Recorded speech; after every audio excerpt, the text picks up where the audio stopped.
कॉलेजवर teaching करते, ठीक आहे। आणि मी 2019 मध्ये मला सर्वायकल पेन होता, म्हणजे मानेची नस दबली होती आणि मानेची नस दबल्यामुळे मी ह्या राईट हँडनी काहीच करू शकत नव्हते। इव्हन मी ऑटोमध्ये चालू सुद्धा शकत नव्हते। ऑटोमध्ये गचका जर लागला तर माझ्या मानेच्या नसेमधली नस दबायची, मानेच्या मणक्यामधली नस दबली तर मला एकदम गरगर असं उचलून फेकल्यासारखं व्हायचं। मी मुंबईला कांदिवलीला न्यूरो सर्जन आहेत शंकर आठवले सर, त्यांच्याकडे जवळजवळ आयसीयू मध्ये 1 महिना होते आणि मला ट्रॅक्शन लावायचं, जवळजवळ 1 महिना ट्रॅक्शन होतं। मानेला 4 किलो वजन लावलेलं होतं। मी आयसीयू मध्येच होते। त्याच्यानंतर आपल्या नांदेडमध्येच आपले नितीन पाईकराव सर आहेत, त्यांची पण ट्रीटमेंट होती। मला वर्टीन 60च्या टॅबलेट होत्या, भरपूर टॅबलेट होत्या, जवळजवळ मला 15-20 टॅबलेट रोजच्या राहायच्या आणि मला काहीही कमी व्हायचं नाही। मी कंटिन्यू 1-2 वर्ष कंटिन्यू झोपूनच राहिले होते।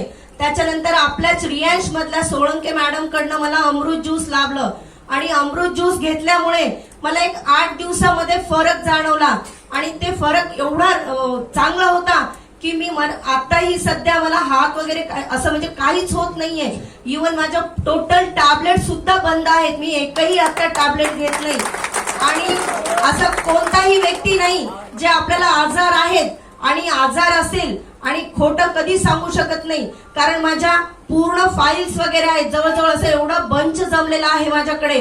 जर तुम्हाला वाटत असेल तर मी कधी ते तुम्हाला दाखवू पण शकते, कारण नंतर मला सिटी स्कॅन MRI सुद्धा काढलेले होते। मणक्यामध्ये गॅप सांगितला होता आणि नस दबलेली होती, डोक्यामध्ये मुंग्या यायच्या, चक्कर वगैरे यायची, हाताला मुंग्या यायच्या आणि मी बोर्डवर सुद्धा काही लिहू शकत नव्हते, एवढा मला त्रास व्हायचा। कंटिन्यू आराम करायची। पण मला रियांश मध्ये आल्याच्या नंतर मी अमृत ज्यूस आणि आपला प्लेन पॉवर बुस्टर घेतल्यामुळे मला एवढा जबरदस्त रिझल्ट आला आणि ते आल्याच्या नंतर मी जॉईनिंग झाले आणि जॉईनिंग होऊन मी 30-40 पेशंटला मी सुद्धा अमृत ज्यूस वगैरे दिलं। मी सोरेसिस झालेल्या पेशंटला पण अमृत ज्यूस दिलं, त्यांचं पण कमी झालेलं आहे।